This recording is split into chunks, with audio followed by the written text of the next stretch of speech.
Oh hi, and welcome back to another video. It's a bit different this one than all the other car videos that I've done. This one is based on these Roberts speakers. This is the S2 and they do an S1 version, which is the smaller one, which I've actually taken apart here, but I'll show you in a minute. I use these as a multi sound system in a place of work, and what I've found over time, I've had them about 5 years and they've been fantastic.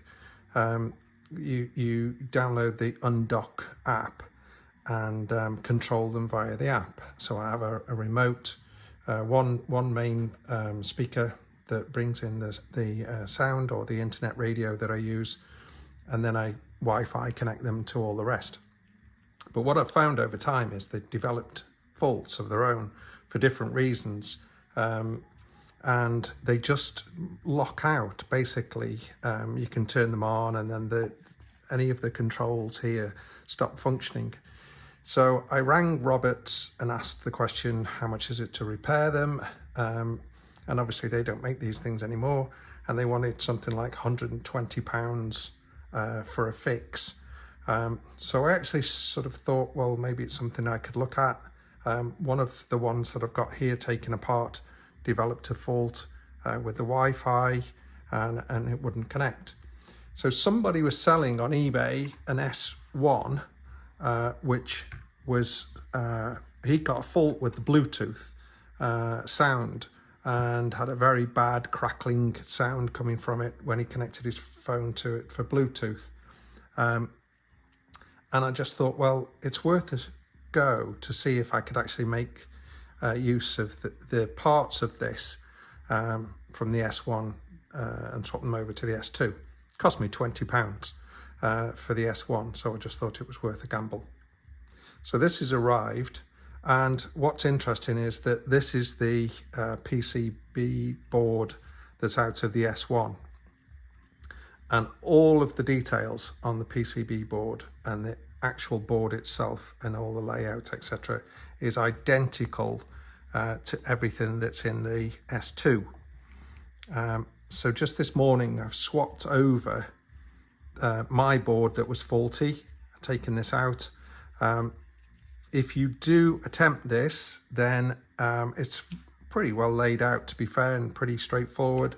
They connect to the top part of the speaker with a series of screws, and click in cables into slots, and the screws are identified by this little diagram here.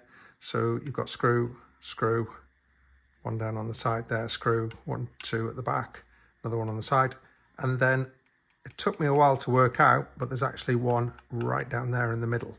That was the one I couldn't find at first and wondered why the board wouldn't separate from the lid. But if you do this, then there is one in there to take out. And as soon as you've done that, then you will be able to separate them and unplug the little cable there. As you can see, I think there was a little tab on the side here. I'm not too worried about that. Everything screws back together, and I've obviously clipped that at some point. Taking these apart isn't too difficult either.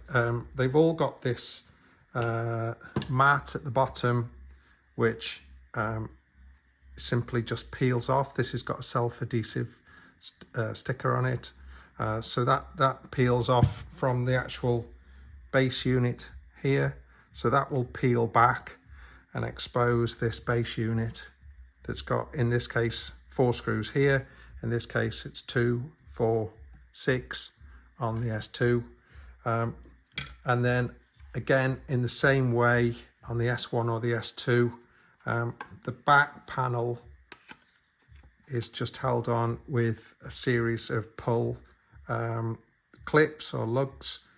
So you kind of start from the bottom and gently just click that up and it will separate, and then you will see the series of screws that hold the side panels on, and then the actual top section here, which is what you want to get into, is held on with a couple of screws there. So you could undo, probably just need to undo the top screws, but I ended up undoing all of them to get into that. And to get to the main board then, the PCB board, which in this case, and the S1 sits down into here, and everything is just plug and play. So it's really nice and straightforward. There's no soldering required. So I took the board out of the S1 there, and then basically did the same on this S2.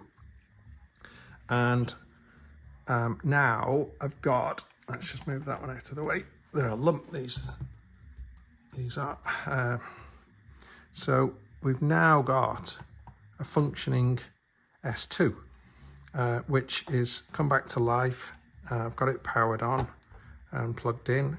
I haven't set up the screwed it back together again yet, but if you can see that light is on there.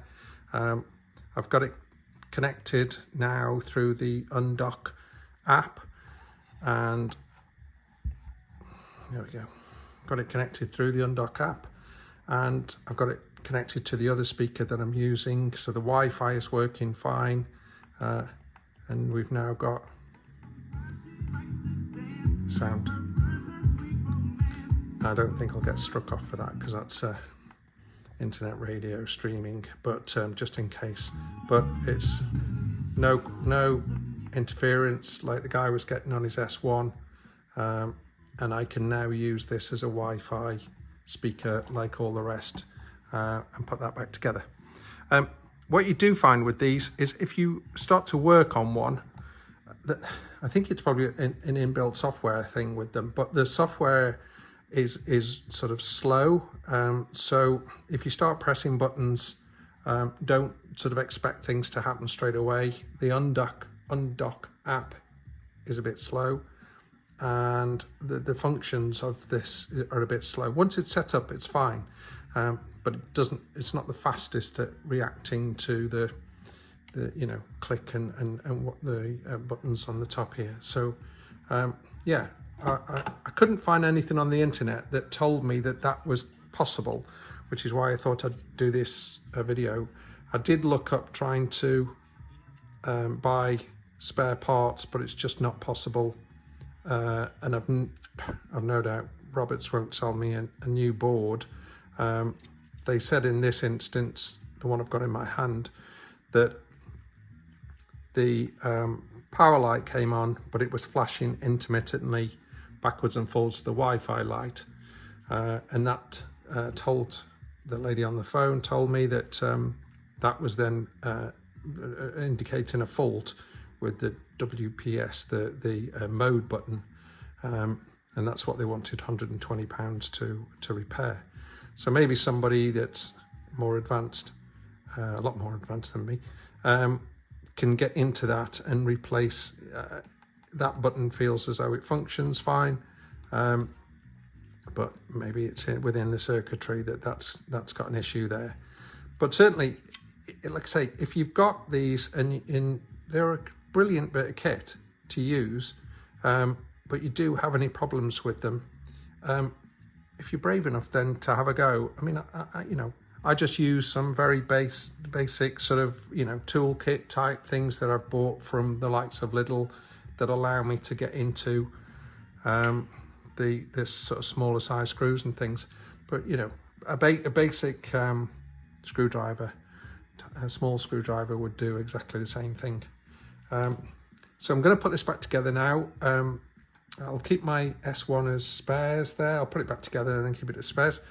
One day maybe, somebody will start to throw out these boards that you can get, and that's a fix for everybody then, because with that, once that board's in place, there's nothing else that's wrong. The speaker system works well and so on.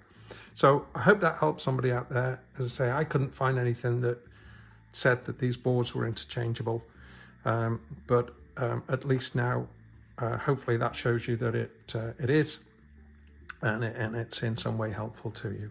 So thanks once again. I appreciate everybody that's subscribed. I'd love to try and get to 1,000 subscribers over the next year or two. I'm just a DIY guy, but the videos have built up over time, but really appreciate that. So any subscriptions that you can give me are really appreciated. Thank you once again, and any questions, feel free to drop me a line, and I'll hopefully see you again in the next video. Thank you. Bye.